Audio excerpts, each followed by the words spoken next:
Hello, and welcome to another Assorted Crackers podcast. We are here to talk about more passions, pastimes, and distractions that we use to recharge our batteries, and we've got another good list of things to cover today. First, we're going to talk about the greatest era in pop culture, the 80s. And then, guess what? Lee's brought another bourbon in that he wants us to try, and we can't wait to get into that. And then, time allotting, we want to get into some fall fishing because it is time to get on the water, folks. So, are we ready to get started? Yes, we Let's are. do it.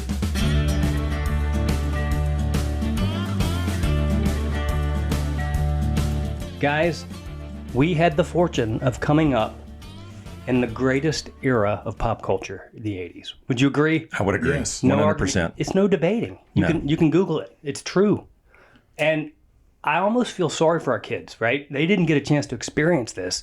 And so if we are trying to help them understand why the 80s were so special, think about a movie or some music or any other area of TV programming, whatever you like, that you would say, watch this, listen to this, and you're going to understand why the 80s were so awesome. So what is something that you think we can share with our kids to help them appreciate what a great era it was? Lee, you're giving me a look. You got something on your mind. I do, and I have this conversation at work regularly because most of the people at work were not around in 1984. When I found that is some of the fantastic, I feel like that's a great I'm year. sorry. Say that again. I mean, I'm kind of the old guy at the office. I don't know if you guys have experienced that yet or not. If you don't, you will soon. But I go around and I'll make a comment from a line in a movie or a song, a reference, and there's one person in the office that catches it, and you know, and she and I both laugh, and we enjoy our wit together. And the next thing you know, I have other people that say, "I don't know what you're talking about." And so I've given homework. I need you to go home this weekend, and I need you to watch these 7 movies. 7 movies in a weekend. Hey, no, go binge. You're know? a tough teacher. I mean, come on, let's go. What am I? Beverly Hills Cop. Okay, Classic. tell more. I mean, Love come it. on, Yeah. let's go. Red Dawn. Red Dawn, yes, sir. So Wilson, your eyes kind of lit up when you said Red Dawn, and I know we've talked about this in the past. What is it about that movie that you really like? Well, I felt like the cast was, first of all, the cast was great. Sure. Second of all, I think it was just very appropriate for what was going on. I think it came out in late 83, 84, Red Scare was real. Red Scare was very real. We all were, Did you ever have to do like atomic bomb drills in school? No, we did not. We It did was that. just, Like the Cold War was right upon us. We were convinced that at any given point in time, the Soviets were going to attack. but it was everything was against Russia, right? It was the communists are bad, everything, you had this ingrained. I'm all about all the actors. I think those guys. Patrick Swayze, Yeah, Jennifer Patrick Grey, Swayze was awesome. Leah Thompson, C. Thomas Howell, Powers Booth. Is that who was in that? I think so. But anyway, just the love of America, wanting to fight. I could have seen myself being one of those kids. Going ready to take them on. Grabbing your dad's shotgun and heading to the woods. Do you remember This is the same guy this is Duck Hunting Wilson. Yeah. Yes, You would it be was ready. I was. I love America. The Olympian So you shooter. wanted to defend it to the bone. And if they come parachuting into my backyard, let's go. And we were convinced. But you wouldn't have ever said Wolverine. Well, since my high school mascot was not What was Wolverine, what was your mascot? the Owls. So Owls. it's Let's do it just for the not that owls. Who? That's good, Lee. clever.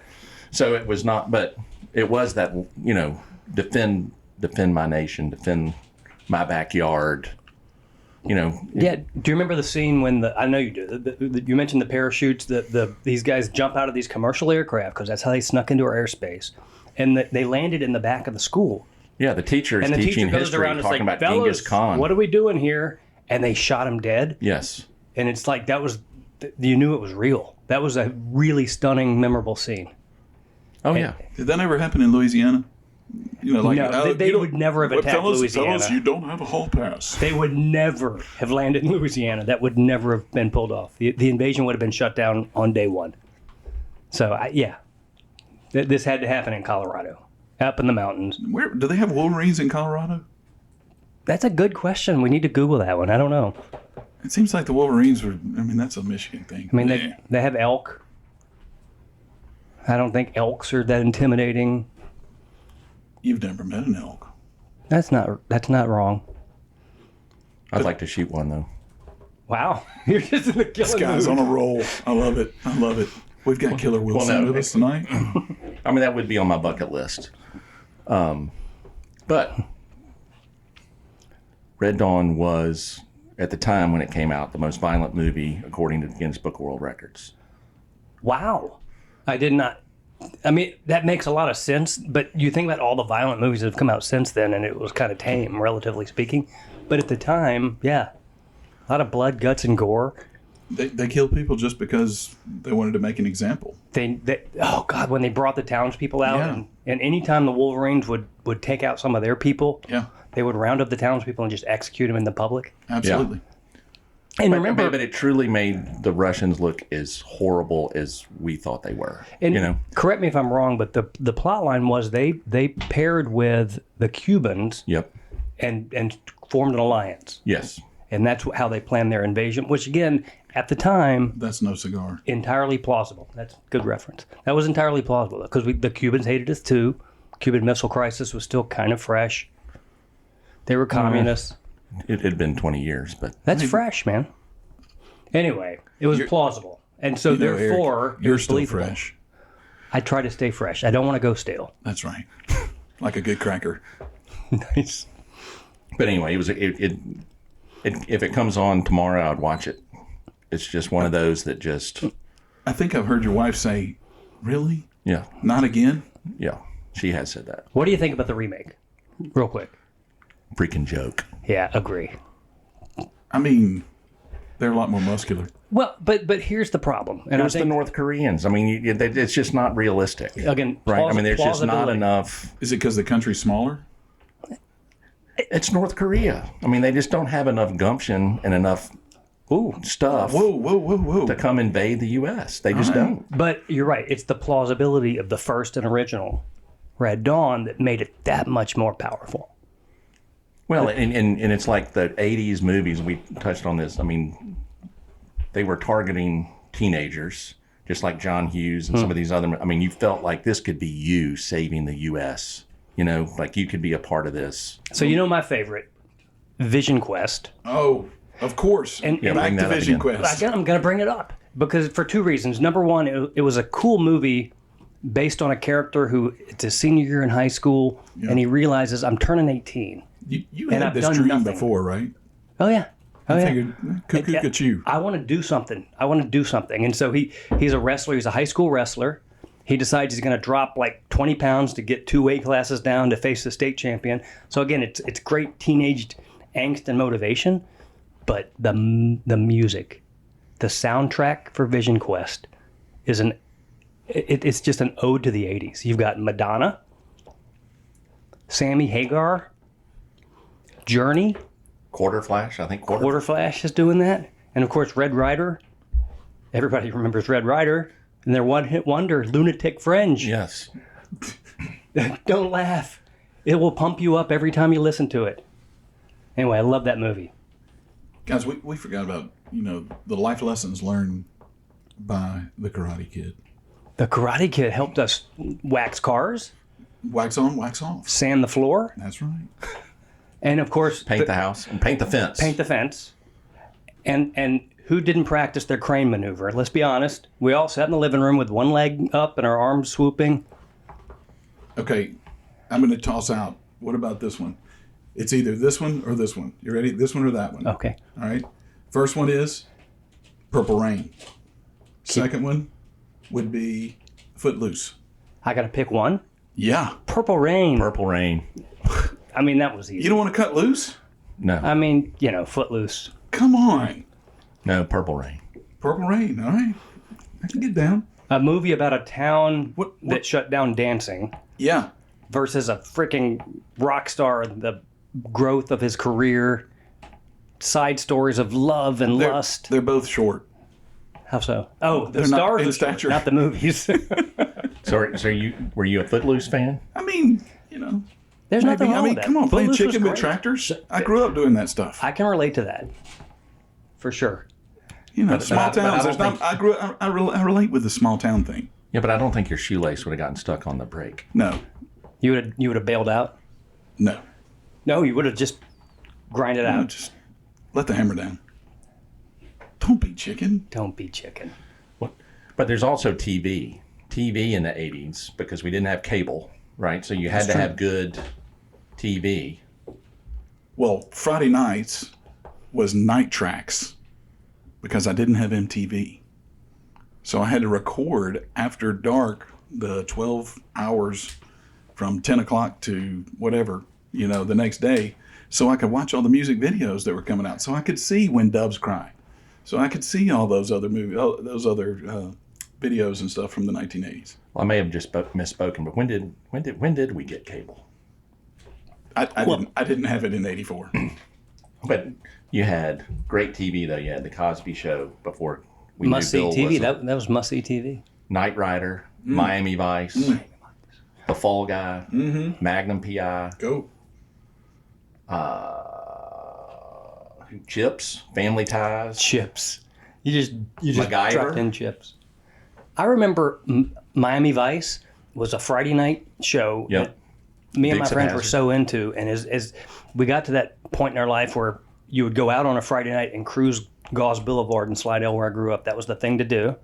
And we had to actually make a decision: do we want to go out and cruise and be social, or do we want to sit at home and watch Miami Vice? The intro music to Miami Vice was pretty damn I can good. feel it coming. No, That's actually not the intro. No. No, I was just thinking about the mood. I mean, and now you're ready to go out. As soon as that came on, you're like, let's go. Yeah. It was. I mean, I think Mike Tyson said that was one of his favorite songs too. why wouldn't it be? Phil Collins. Right before he hit somebody in The Hangover. Okay, Sorry. I think you're Different decade. you're jumping into a I different. got decade. excited. But one of the things that all this stuff has in common, it felt to me like, again, I was obviously in my formative years in the 80s, but Hollywood and producers were targeting our demographic. They were looking to us. They realized like we had money to spend, we had opinions, and it felt so good to be just at the center of all this. It was amazing. To this day, I can quote all of those movies. I can remember the tunes from all of those songs. What was your best concert, your best 80s concert that you went to? I went and saw Eric Clapton at the Mid-South Coliseum, the Journeyman Tour, and he played everything I wanted to hear. I mean, it was absolutely unbelievable. No opening act. He played for 2.5 hours. Played Cream, the Yardbirds, Derek and the Dominoes. I mean, he played everything. I mean, it kind of felt like I was able to put in my request, and he was like, "Wilson, I got you." Oh, I mean, it was unbelievable. You are a music man. Hey, Now that would be a good. I'd never got to see Eric Clapton live. it was so good. Love to see that. What was your best, Lee? Poison. Poison. I'm doing this. Where was it? I think it was. Is it the Mid-South Coliseum or the Pyramid? Probably, I would have to guess Mid-South Coliseum. I don't know. It makes more sense. Yeah. Are you sure it think wasn't the gin? No, it wasn't the gin, but I may have seen a couple things there. I saw Bob Dylan once at the not the Mid-South Coliseum, the Tad Smith Coliseum down at Ole Miss. And I'm not going to lie, I was super disappointed. He slurred and stammered, and he was not into it. It's very judgmental of you. I know. Well, I was there for a good time. Didn't happen. Sorry. I know. But I did get to the Monsters of Rock show that was played at the Liberty Bowl. That would have been awesome. You ready? That lineup included Metallica, Metallica, Ozzy. Dokken. Dokken, that's right. Rockin' with Dokken. Scorpions. And of course, the Rock highlight. you like a hurricane. The highlight, Van Halen. Oh, That was a good show. Like it was an all-day show, and like I didn't want to leave. They put on the crowd was into it, but it was blazing hot. If I remember, didn't matter. Again, I can recite every lyric to every song that they played. If you want me to, I can sing it I right now. don't think so. I'd prefer you to break dance. Oh, wait a minute. What about Breakin'? The movie Breakin'. I think The Electric Boogaloo. I think Eric was in that movie, weren't you? I was an extra. You were an extra? No, but I mean, we can stay because music, even that decade of music. I mean, from pop to heavy metal. I mean, it was just awesome, top to bottom. I mean, back to 1984. 1 second, we had the Summer Olympics in Los Angeles. That was huge. You're an Olympic fan, if I remember. I'm an Olympic fan. I think that was fantastic. Who won the 50-meter dash? Carl Lewis. Carl Lewis. Bam! That's pretty good. We think. We're going to have to look this Google. up next. Well, what we say may or may not be true. Who knows? I'm about to find out because I've got my crack producer over here looking it up. He's friends with Google. So I'll share a story. I'll rat out our friend Lee, and you can rat out me. A good friend of ours celebrated a milestone birthday 5 or 6 months ago, and she loved that era, and she wanted us to come, everybody, all the guests, in either 70s or 80s garb. And Lee and his wife did the best Sonny and Cher I've ever seen. I mean, I was a little thicker than Sonny, but it was okay. Well, especially now. Especially now. But I saw a few chest hairs, and it made me uncomfortable. There were a lot of chest hairs that day. They were pasted on. But we do have photos. We may have to track some of those down and put it on our Instagram. They could show up on Instagram. Yeah. Would our wives be okay with that? Because my wife, I'm proud to say, won best costume. She did. Yeah. She was kind of the neon leg warmer, headband. I don't know. Let's get physical. I don't know. She did represent that. Yeah. She was proud. Cheerleader. Mm-hmm. Had a trophy and everything. All right, so Eric. Yes, sir. Your favorite band from the 80s? Van Halen.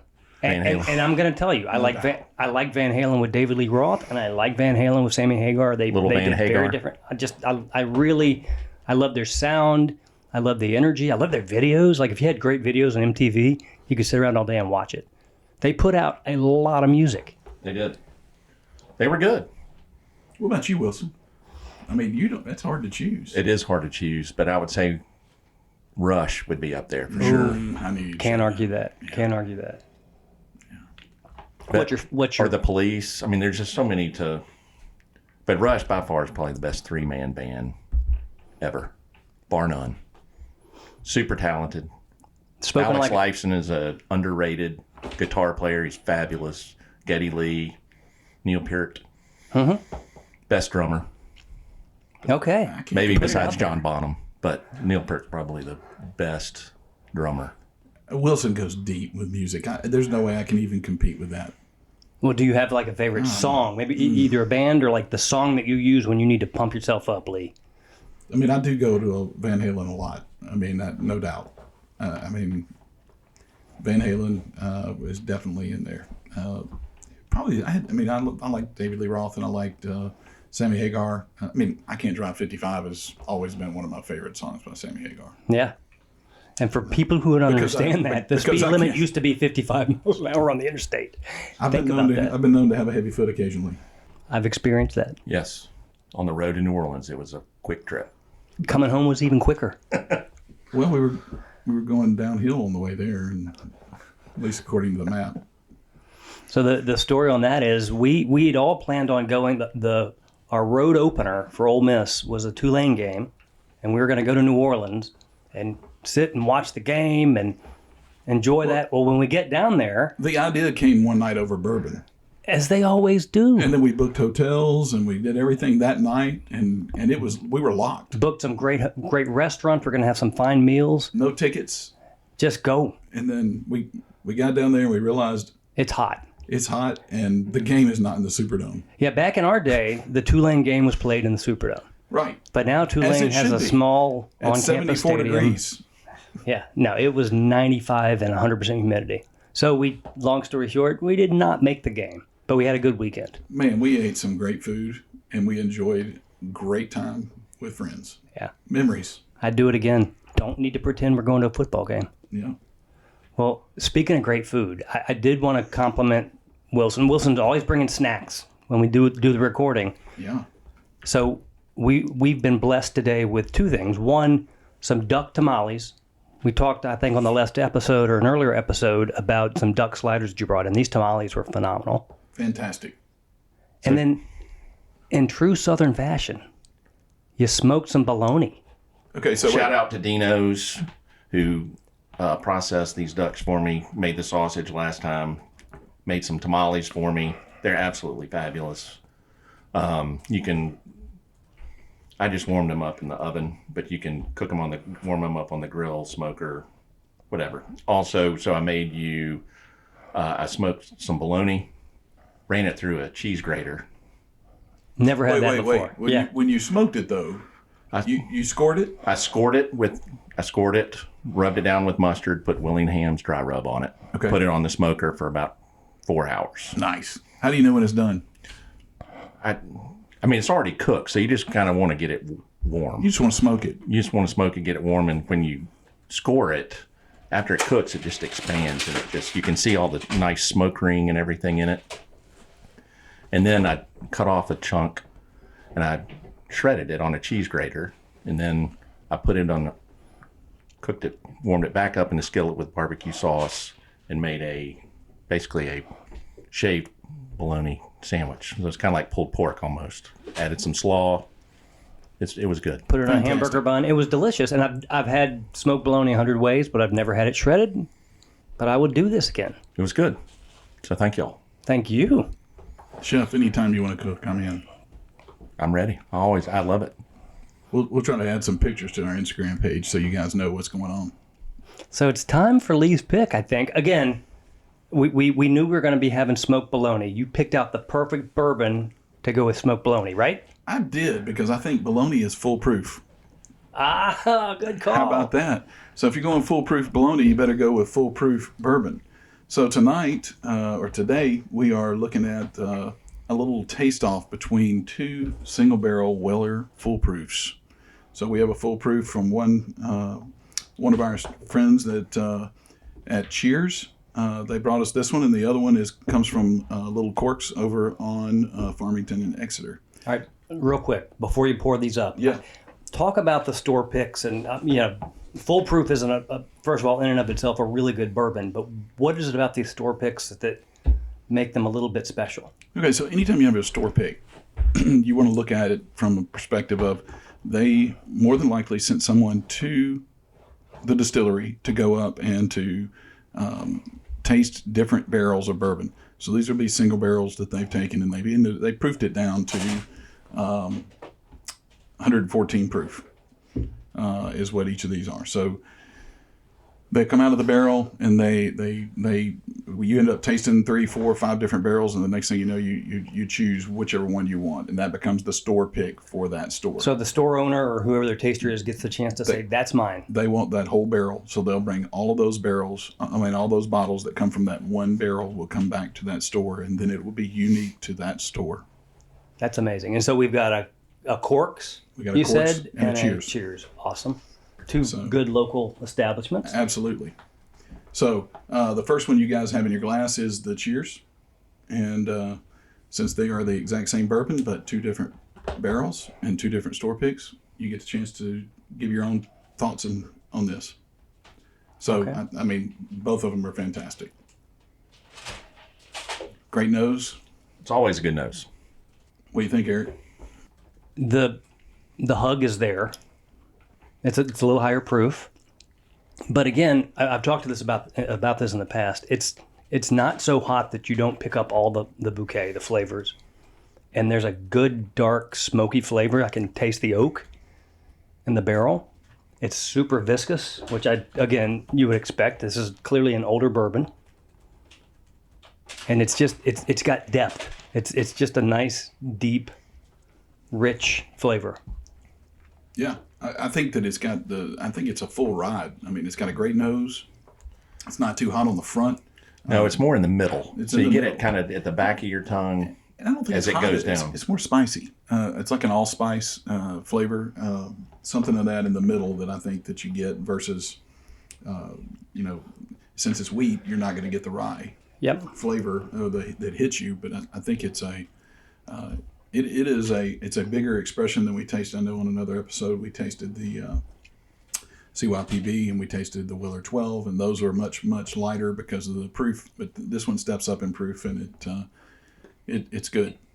It's really good. It's a full ride. What do you think, Wilson? I think it's excellent. Got the sweet note, oaky. It's a nice ride from start to finish. Very viscous. It's very good. Now, so that was Cheers. That was Cheers. I guess we got to finish this up so that we can. Good. You got to finish your fingernail. Okay. And then I will pour you up another taste and see what you think. I love it. And again, exact same bottle, so you would expect it's going to be the exact same flavor profile, but obviously you're doing this for a reason because it's probably not going to be the exact same flavor profile. I think it should be similar, but Sure. let's find out. Let's find out what we think to see if there's a difference. It's you got to tell me. Okay. The nose is a little different on this one. Okay.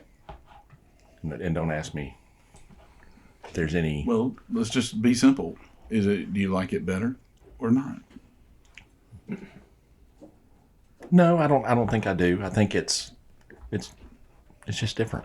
It's good, but it looks in the glass a little thicker to me as well, which that makes sense because they're both pretty much the same bourbon, but it's thicker. I agree.